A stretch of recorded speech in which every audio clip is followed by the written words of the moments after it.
Bem-vindos ao canal Sejam Santos, onde vamos explorar a vida e as obras dos santos mais inspiradores da história da Igreja Católica. Nós vamos compartilhar suas histórias, seus ensinamentos e seus exemplos de virtudes, esperando que possam nos inspirar a viver de acordo com os ensinamentos de Cristo. Então, se você quer aprender mais sobre esses santos e descobrir como suas vidas podem ser caminhos que nos levam a Jesus Cristo para nós hoje, inscreva-se no nosso canal e deixe o seu like. Inscreva-se hoje mesmo, divulgue nosso canal a seus amigos e comunidades e nos ajude o nosso canal para que possamos alcançar mais pessoas na divulgação a conhecer mais a vida dos santos. Onde a santidade é uma jornada diária. Faça parte dessa comunidade de busca pela santidade.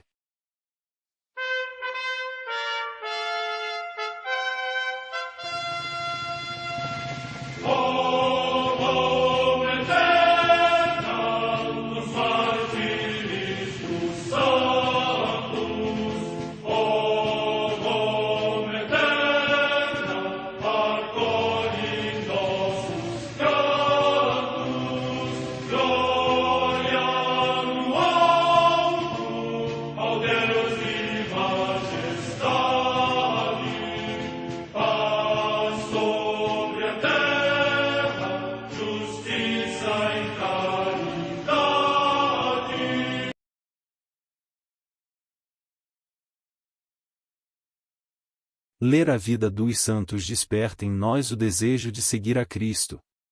Através de suas vidas podemos aprender as virtudes, a sabedoria e o amor de Deus.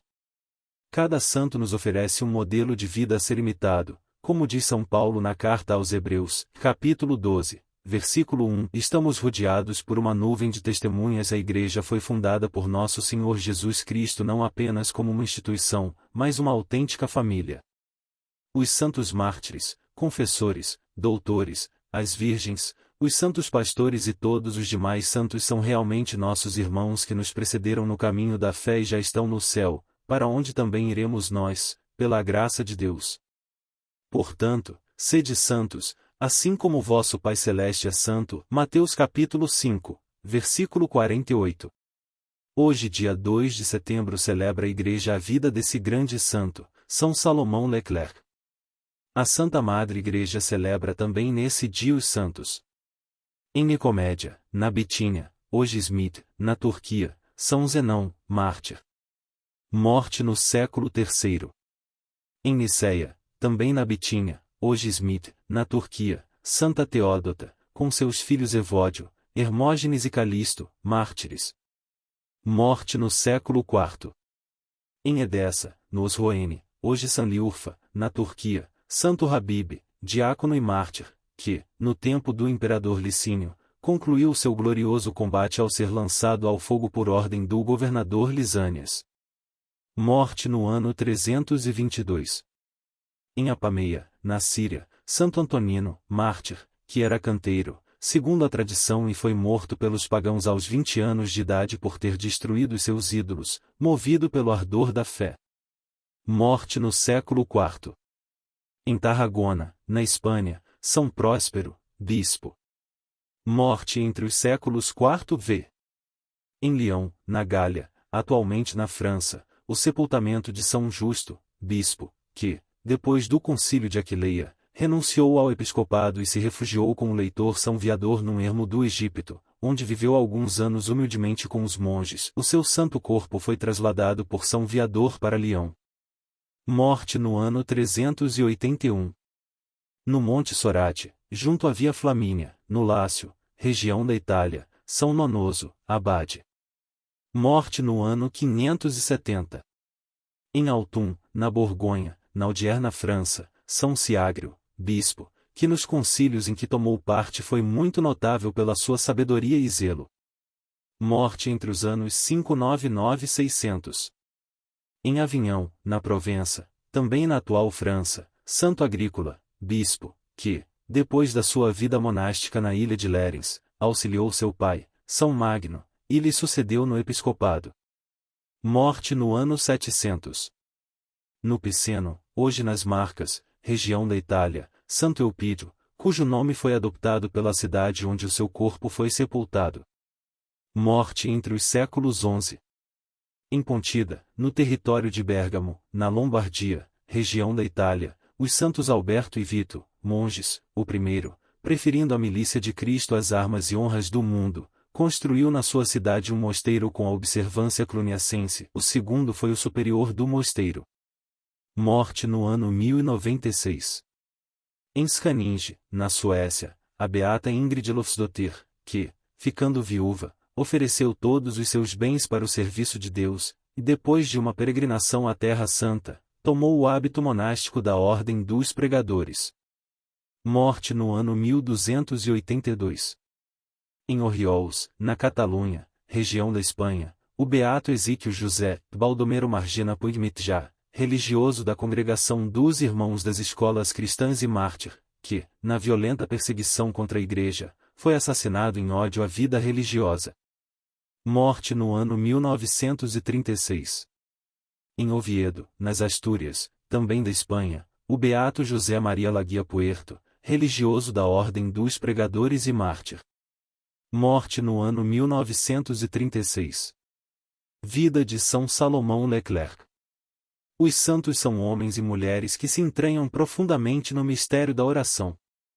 Homens e mulheres que lutam mediante a oração, deixando rezar e lutar neles o Espírito Santo, lutam até ao fim, com todas as suas forças, e vencem, mas não sozinhos, o Senhor vence neles e com eles. Também estas 7 testemunhas, que hoje foram canonizadas, travaram o bom combate da fé e do amor através da oração. Por isso permaneceram firmes na fé, com o coração generoso e fiel. Que Deus nos conceda também a nós, pelo exemplo e intercessão delas, ser homens e mulheres de oração, gritar a Deus dia e noite, sem nos cansarmos, deixar que o Espírito Santo reze em nós, e orar apoiando-nos mutuamente para permanecermos com os braços erguidos, até que vença a misericórdia divina. Papa Francisco, uma homilia de canonização, a 16 de outubro de 2016. Em 1745, na França, na cidade de Boulogne-sur-Mer, nasceu Nicolas Leclerc, futuro irmão Salomão, filho de uma família abastada e que vendia vinhos, licores, sal e madeiras. Seus pais, profundamente religiosos, transmitem ao filho sólidos valores cristãos, acostumam na oração cotidiana, ao conhecimento da palavra de Deus e à devoção à Virgem Maria. O clima espiritual da família influi na opção de Nicolás de consagrar-se a Deus. Mais adiante escreveria sobre sua mãe, e tinha o desejo de me ver servir a Deus e de me assegurar a salvação eterna. Na Boulogne, Nicolás matriculou-se na escola dos Irmãos das Escolas Cristãs que havia recebido a visita de La Salle, fundador dos Irmãos em 1716. Nesta escola, em 1757, enquanto a Guerra dos 7 Anos entre a França e a Inglaterra espalhava terror, Nicolás recebeu sua primeira Eucaristia. Terminados seus estudos, Nicolás tem sua primeira inspiração de seguir a vocação religiosa, mas não obteve permissão até a idade de 22 anos. Por isso, enquanto esperava e, devido à guerra e à situação econômica, foi obrigado a trabalhar na empresa familiar. Na festa da Ascensão, 17 de maio de 1768, Nicolás recebe o hábito dos irmãos, assumindo o nome de irmão Salomão. Naquela ocasião, o novo irmão promete permanecer fiel à sua vocação até a morte. Depois de um ano de noviciado, o irmão Salomão recebe a tarefa de ensinar às crianças menores. Desempenha esta tarefa por 9 anos, tornando-se pouco a pouco um professor muito experiente. Sua sala de aula contava com nada menos que 130 alunos. Com a ideia de aperfeiçoar sua didática, entre 1769 e 1770, passa um ano em Rouen fazendo cursos de pedagogia. Em 1772, irmão Salomão é nomeado vice-diretor do noviciado de Mareville e, no ano seguinte diretor. Escreve uma carta à sua irmã pedindo que reze para que Deus lhe conceda as luzes necessárias para guiar os noviços no caminho da perfeição. Em junho de 1777, o irmão Salomão, graças a seus estudos comerciais e de contabilidade, é nomeado ecônomo de Mareville. Ocupa-se dos problemas práticos, da alimentação para seus co-irmãos, da manutenção da casa e da propriedade da instituição. Aceitou a obediência, embora tivesse preferido dedicar-se às atividades espirituais. Em 1787, o irmão Salomão se torna o secretário do capítulo geral da congregação e logo depois secretário do superior geral irmão Agatão. No dia 14 de julho de 1789, com a tomada da Bastilha, inicia-se a Revolução Francesa. O furor dos revolucionários se volta também contra os sacerdotes e religiosos que são obrigados a prestar juramento à Constituição Civil, negando a autoridade do Papa. Quem se negava a jurar é encarcerado. Entre o dia 9 e o 10 de agosto, é também preso o rei Luís XVI e encarcerado na prisão do Templo. Será guilhotinado na manhã do dia 21 de janeiro de 1793. Na noite entre o 15 e o dia 16 de agosto, uns 50 revolucionários invadem a casa dos irmãos da Rua Nova. Levam preso o irmão Salomão e o conduzem à cadeia do Carmelo. No dia anterior havia escrito uma longa carta à sua irmã Maria, na qual, entre outros assuntos se lê: soframos agradecidos e alegremente as cruzes e as penas que Deus nos envie. Em carta à família Leclerc, um irmão lasalista, dizia: e no dia 15, 50 homens da Guarda Nacional invadiram a casa onde residia o irmão Salomão, revistaram tudo durante 4 horas, e afinal, levaram o irmão preso e o encarceraram na igreja dos Carmelitas, juntamente com uma centena de outras pessoas. Consegui falar com ele, mas por pouco tempo, pois os guardas nos obrigavam a comunicar-nos em voz forte por tempo bem limitado. O irmão Salomão está muito bem disposto e aceita, muito agradecido a Deus, a ocasião de poder sofrer algo por ele. As prisões continuam se multiplicando, cabeças são cortadas sem parar. Esta é a situação atual. No dia 2 de setembro de 1792, o irmão Salomão é convocado perante o júri, para um simulacro de julgamento. Todas as pessoas que haviam recusado prestar o juramento da Constituição Civil do clero foram trucidadas.